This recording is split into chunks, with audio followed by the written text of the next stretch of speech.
a long walk.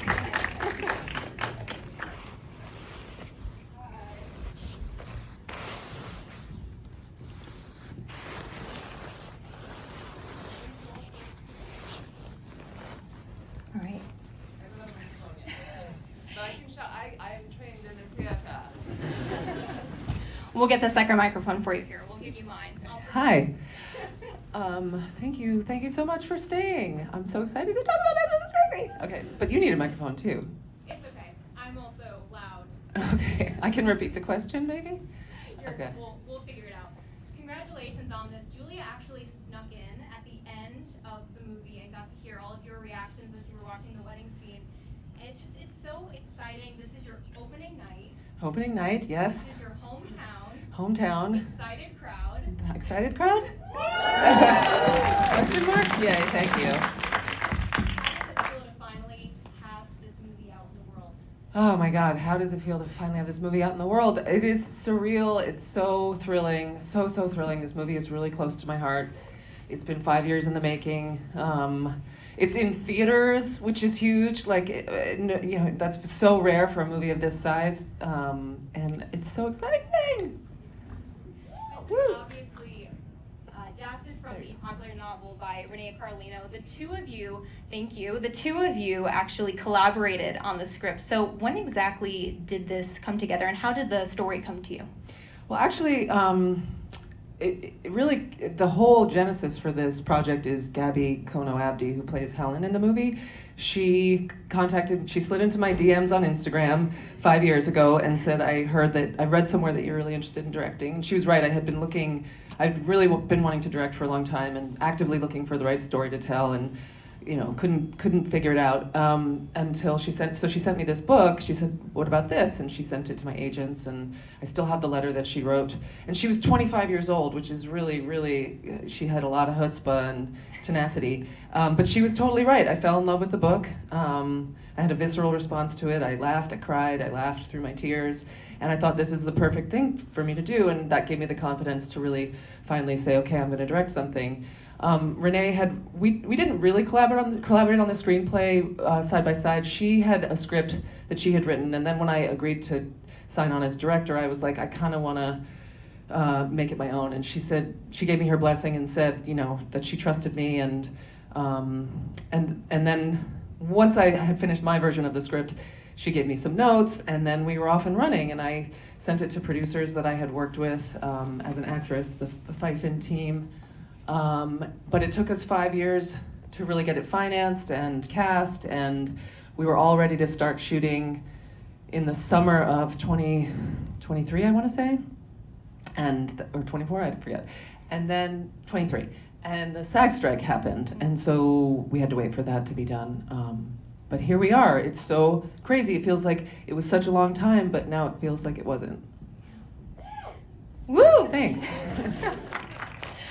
When you're adapting a story that is so well known already, it must be a little bit of pressure that comes with that. There's a lot of anticipation about how it's going to be adapted. As a fan yourself of the book, what was a moment that you felt was really important to get right on screen? I always said to Renee, I want to maintain the spirit of your book, and there were elements of the book that I really highlighted, the things that I was drawn to. Her dialogue is so poetic, the characters and situations that she had set up. And it was also really important to me to not have this movie go into something saccharine or kind of corny. My corny radar was really up, and there are movies there's a tradition of movies like this, whether it's romantic comedies or romantic dramas, or they actually even have a term for it, sick flick, I think is what studios call a movie about a guy who's terminally ill. And so I just was like, I wanted to pay homage to them, but I also wanted to make sure that I kept this story, you know, grounded in reality. Even though, the fantasy element actually was something that I really seized on and I was drawn to, because I love the idea that they imagine a world together, and because that feels so much more mature to me than how young the main characters are. And also it was so heartbreaking, the idea that the idea that we should be so lucky to have a lifetime of memories with somebody was really important.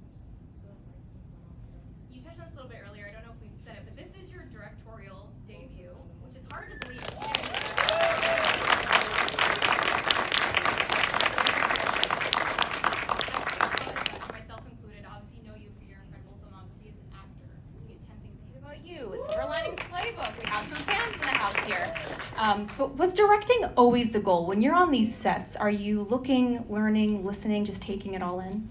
Okay, we're back. Thank you. No, I mean, I think I had started to think, oh, I would like to, I don't know. On the one hand, I want to say I was like 16 walking around the streets of New York City with headphones on, imagining the opening sequence to movies or whatever. But it wasn't really, and I always loved acting and was really into performing for the longest time. But then it was probably in the last 10 years that I started to think I'd really love to direct a movie. I had directed a short series and then a short film. But I was pulled in the acting direction, which was great, and it wasn't really until Gabby sent me this book that it gave me confidence to say like, oh yes, this is the one. I think it's really impressive that you have Gabby, but also Isabel as an executive producer on this. Isabel Furman, who plays Charlotte. Yes. Which is incredible. I know the two of you work together on the Orphan franchise. Our screen back, can anyone hear that? Our screen is like farting right now. I don't know why, but we're gonna pretend it's not happening. We're just gonna keep back to the movie. Ambient noise in the background. But you and Isabel had worked together on the Orphan franchise, and then Mina Massoud, just incredible, multi-talented individual. How involved were you in the casting, and did you see that chemistry between the two of them on day one? So yeah, I worked with Isabel on Orphan First Kill. I played her mom, whatever that. I mean, she was 23 playing an 11-year-old, so I guess that makes sense. Julia, you are mother. I mean, I am. I'm definitely in the mom category now as an actress, but that's okay. That's life. But I remember being on set. It was actually, I was adapting Wish You Were Here at the same time, very much paying attention to my role as an actress, but it was during COVID time, so we couldn't do anything when we had downtime. There was no going out or socializing. So I'd come home from work and I'd sit down to write Wish You Were Here, and then I'd go to work every day and I'd watch her on set, and I was like, wow, this girl is so talented. And she has so much stamina, like to be in every single scene every day and emoting, and it takes a lot of dedication and stamina, and I knew that I needed that for Wish You Were Here. So I was really confident about her, and luckily she really liked the script and jumped on board. Mina I had never met before, but I had seen Aladdin, and I had watched his TV show that he has. It's about veganism. It's not scripted, but you kind of get a sense of his personality, I guess. And I felt like, oh, he's such an old soul, and he seems like a really good soul, and so whatever that means. But you never know if two people are going to get along, but I kind of could guess that maybe they would, and then you hope for the best. And they were super. They were really professional. I think they really trusted each other and were kind with each other, and I really lucked out. Yeah, it seems like you guys had absolutely no fun whatsoever on set.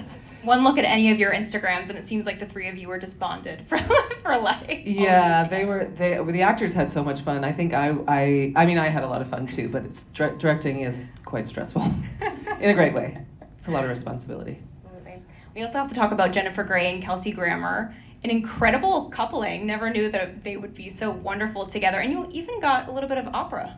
I did, yeah. That was something I wrote in because I had worked with Kelsey on a movie called The God Committee, and it was an indie movie where we didn't have trailers. We had dressing rooms or like cubicles or sometimes just barricades, and every time we'd have downtime in between scenes, he would be practicing opera. He was like belting out Man of La Mancha because he was rehearsing for his run in London that he did after that, which I saw, and he was phenomenal. So I was like, when he agreed to do this part, I was like, well, I have to have him singing. So I wrote the kitchen scene. And when I was trying to figure out what opera he should sing, I was watching a lot of Bugs Bunny. There's the Bugs Bunny opera cartoon. He's inspired them. Why? We're back. You roll with the punches, Julie. I love this. I love this. We were talking a little bit before we came out here about the music for this. So you have John Joseph Macaulay, but you also have Vanessa Carlton, which is pretty incredible. Saying that, my millennial heart couldn't take it that Julia Stiles and Vanessa Carlton are working together. Is this the first time that you were able to collaborate on a project? So this is the first movie that she scored, and John Macaulay is from a band called Deer Tick that they're married. But I've known Vanessa since high school. We weren't really friends in high school because we went to this performing arts school that, we were just too busy doing our thing. She was a ballerina, I was an actress. But then in our 20s, we became really good friends because she had this song, 1,000 Miles, that came out. I had movies that were becoming popular. And we just were like, this is amazing. We've worked so hard for this, but it's really scary. What is happening to our lives? And we stayed friends through our 20s and 30s in different walks of life. Now both have families. And she had always said to me that she was really interested in scoring movies. And so when I was making Wish You Were Here, I was like, do you guys want to do this? And I love the music so much. I feel like they just elevated the movie, and it's kind of a character in the movie. I was really, really lucky for that. They're great. And then we licensed some existing songs too. I had a whole playlist, and my editors put it in temporarily, but you never know if you can afford the songs. But I had a great music supervisor, Jason Altschuler, and he got all the songs that I wanted. Nathaniel Rateliff's song that's featured in the movie when they paint the mural, and then when they go out on the pier, is a song I was obsessed with. I'm a huge fan, and we were able to get that one too. Also, the song that's playing when they take the mural down is one of Nathaniel Rateliff's songs. And I think from even like the first draft of the script, when I decided that the mural was going to be a set piece and it was going to be like the representation of their relationship, I knew that it was going to be really challenging. Like, how do you show death? And we don't really want to see him dying, so how do I really make everybody feel the impact of his death? And that song was on repeat in my head for now 5 years, and I could so see. I think even as I was writing the script, like timed to that song, her walking across the mural and then walking back and then writing the name of the title of the movie. People say that directing a romance movies really is, there's so much strength in those intimate moments. It's the touches, it's the glances, it's that chemistry between the actors, which you did so well here. Obviously this is based off the book, but was there any other inspirations that you drew from that you really wanted to pay homage to in this film? Actually, I think the book is a lot more explicit than my movie, but that's because you're reading it, you're not making people perform it or filming it. My inspiration, I don't know that it was like a movie reference, but I hate, I hate sex scenes for the most part, and I hate filming them, I hate watching them, so I knew that I kind of didn't want that in this movie, and then I thought, well, okay, it's a movie about love and romance. How am I going to do that? And then I started to think, okay, you have to show intimacy. So what is intimacy? And it was a meditation on that. And then I really loved what Renee had written in the book, which is this game that they play where he says, tell me how we first met. And she starts weaving this story that's made up about their relationship. And I thought that was the thing that I wanted that connects them. But I was like, okay, let's make that sexy. And then I lucked out because when we filmed that scene, and I still was leaving it open to like, maybe we'll show them kissing, maybe we're gonna have to show them get to the bed or something. And I was like, oh, I don't really want to do that, but maybe we have to. But when we filmed the scene, that 8-page scene of them dancing and telling this story, we filmed with a Steadicam, and I had planned to shoot other angles, but I didn't have to yell cut because the actors knew their lines, but the timing was perfect, and the scene held all the way through that dance, and when they go behind the curtain and then to the bed after they kiss, and it was so sexy because the way they're like whispering to, that was something that was the actors who did that. They performed it like a stage play, and it was so electric, just the way that they were physically intimate without showing anything more than a kiss. There seems to be a resurgence of romance novel adaptations as of lately. Of course, this is a great example of one, but there's also The Idea of You, which came out last year, among some other ones. Why do you think that this genre is just so irresistible? I think it's more necessary now. I mean, it's a really enjoyable genre, or it can be if done right. But I feel like the thing that drew me to Wish You Were Here initially was 5 years ago during COVID. I felt like, oh yes, we all are craving connection to other people, and not in a digital way, actually in a physical way, and close up way, and that has now held for 5 years, and I just feel it more and more that I'm a romantic at heart, so there's just something that we crave about the idea of falling in love, like really connecting to another person, and they see you, you see them, and then what this movie touches on is, you know, how beautiful it is to be able to live a life with somebody else, and how special that is. So then what are you reading now that you think you're going to adapt next? I don't know yet. I have kernels of ideas. I have been reading a lot. A lot of the books that I've read that I'm like, oh, that would make a good movie. So does everybody else in Hollywood. Yeah, I don't know. And also just creatively, I'm just surfacing out of this movie. But I loved the music part. I kind of have this little seedling of an idea that I would love to do a contemporary musical, like find an artist and take an existing album or an album that they write and create a story around that. But this is like literally a seedling of an idea. I don't even know who the artist would be, but I loved putting music to this picture. So, I mean, I can think of at least one artist, perhaps. Right. Maybe Vanessa Carlton. maybe, yes. We'd love to see that. Yeah. We were talking a little bit earlier about you grew up here and you grew up watching movies. What was the movie that made you want to make movies, that really made you fall in love with this as a profession? Desperately Seeking Susan, which was a huge reference for this film, even though it's a lot, this movie is a lot more sad, I think, towards the end, or heartbreaking, hopefully. Desperately Seeking Susan was like seminal to my childhood, and then I watched it more as an adult leading up to this film, and it really holds up. And I referenced it to my cinematographer, the production designer, the costume designer, just in terms of the colors and like costumes on the look of this film.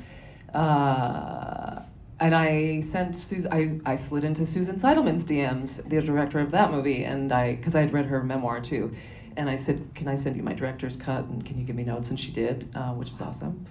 I love that movie so much. It's all the kind of thing where like I can watch it over and over again. And say, what were her notes? They were really specific. They were like at minute 1:45. I didn't quite understand what was happening here, they were very specific. So you had sort of like you really had a mentor with you, bringing you through this whole process. Yeah. Wow, She's very generous that way. That is incredible. I want to open this up to the audience. We have a few, if anybody has any questions, we have a couple minutes. There's one, two. Can you project? Yeah. Okay, great. Over the farting screen that we have back here. I just wanted to know, there was a part where I kind of laughed, I don't know if it was intentional, I just wanted to know if it was part of the book or you put it in there, but it's like her friend just died. Her friend's boyfriend just died, and she just comes up there like, "You want Captain Crunch?" Oh, yeah. Is that like in the book as well? Or, you know what? So the question was about the moment when Charlotte's on the couch grieving, and then her best friend Helen comes in and is hugging her and says, "I made you some Captain Crunch." there's no better way to, react to something like that. What's your name? Oh, my name is Russ. Russ over here chuckled, I guess, or laughed. Yeah, it's supposed to be lighthearted. I mean, whether you laugh or it just makes you smile, like, it's supposed to be lighthearted. That's the first little moment of trying to breathe life back into this girl, and I thought it was sweet. I think I have a hard time remembering. I do think the Captain Crunch thing was in the book, and again, it was something that I responded to, so I seized on it. Can I ask one more quick question? Yeah. So the scene where she took him out of the hospital, when the nurse said that she can do whatever she wants, did she mean that they can just, be in bed together? Is that what she meant? And then where did what she said tell her that it was okay to take him out? Or was that just her own idea? Because I was a little confused. I think it's okay to be slightly. Nobody wants confusion, but I think that when the nurse, he's asking about when the nurse says, basically before they go out into the world from the hospital, when they go to the pier, what the nurse sort of agreed to and what Charlotte does. I don't think the nurse was saying you can go out for a day to the ocean. I think that I think she was saying you can take him out of this room, like there's a garden and a track on 5 or 4, whatever she says, like maybe you can stroll him around the block. She wasn't specific, but she was saying, she was expecting, okay, yeah, you can go outside for a second, but I don't think she meant off campus. So that's why she's mad later when they come back so late, and Charlotte's just kind of pushing it as far as she can. I'm curious in those moments. I mean, obviously this is a heartbreaking ending, but you then bring in the levity at the end, bringing Seth back in and having that fun game between the two of them. But how do you power through those scenes that must be so heartbreaking, and then have to ask your actors, to do it again, or we're going to change the lighting, or we're going to have this very vulnerable moment again? How do you just keep your composure? I just, for some reason, the image of when they're on the sailboat and they're playing copycat game under the blanket, and then she pulls the blanket off and you see that they're actually in the hospital still, and they have been the whole time. That came to mind because that night, for some reason, we filmed over the blanket in the hospital, and that required lots of lighting, and it was so hot, and the actors were like so hot underneath the blanket, and I made them do it over and over and over again, and it was really late at night. And then we had to do it again because I thought we had filmed it and they weren't embracing in the bed, and I had him like looking like he was playing like he was asleep, and I was like, oh no, it looks like he's dead. That's not right. So we had to do it again. That was the one time where I really pushed them. I think because I'm an actress, I'm really gentle with my actors. So, anybody else with a You had a question? question. Over here in the blue shirt. Yeah, well, first of all, thank you both so much for being here. Congratulations. Thank you. I was wondering, during post-production, when you were working with your editor, I was wondering how you decided what scenes you shot to keep and which ones to cut. Oh, that's a great question. He was asking about the editing and the process with the editor and what we decided to keep in and what we decided to lose.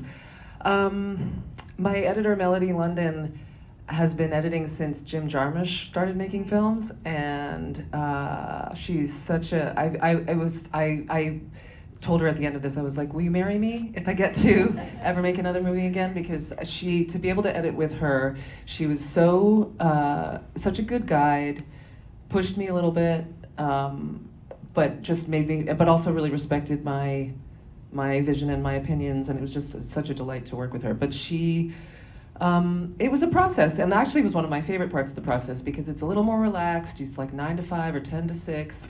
You have the footage, you come in, and that's where the crafting is done. She assembled it, which is basically just putting all the footage together and in everything that you have, but like at least making the scenes coherent and in the order of the script. And then you just go in and refine and refine and refine. And then once a week we would go to Fifen Studios, to their post-production house, because they have a big screening room, so we would watch it projected. And she always said to me, like, it's actually really important that you take time away so do the work, take the weekend away, take a little time away from it, refresh, and see it with fresh eyes. And then you go in and more specifically, scene by scene, what did we keep in and what did we lose? Well, one of the biggest changes in editing, because mostly structurally, she also said the DNA of the movie is always there. Like you can mess around with moving scenes and everything, but it's pretty much